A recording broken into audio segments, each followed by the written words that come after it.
8 possible reasons why your Mitsubishi Aircon stopped working.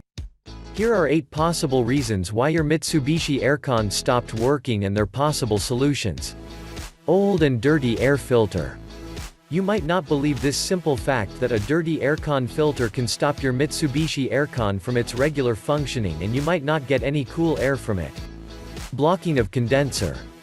The condenser is one of the most important parts of your aircon, and if you will have any kind of blocking in it, then your Mitsubishi Aircon may stop working because of that issue. Freezing of condenser. If your Mitsubishi Aircon does not work properly, then condenser of the aircon may get frozen and your aircon may stop working completely. A leak in coolant. Due to the drop of coolant in your Mitsubishi Aircon, it may not work with its full potential and it may have a lot of complications in it. In most of cases it will just reduce the performance of your aircon at a certain level and you may not get any cooling from it, but in some cases, it may completely stop your Mitsubishi Aircon. Electricity supply issues.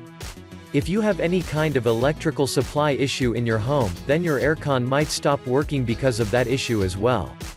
Overload on plug. People have a tendency of using so many electrical appliances on one plug, and that gives so many problems to them. When you will remove all the other plugs and when you will plug only the Mitsubishi Aircon unit with it, then chances are high that you will not have this problem anymore and you will get a solution as well. Extra load on your aircon. This might sound a funny and non-practical reason, but if you are giving a lot of extra load on your Mitsubishi Aircon, then also it may stop working. If you have a small aircon and you are trying to cool a big hall with it, then it will get heated and soon after that will stop working completely for you. Mechanical problems. The biggest issue related to mechanical problems is that you cannot trace the problem nor you can solve the issue in any condition. That means in this kind of situation you will need to make a call to the mechanic.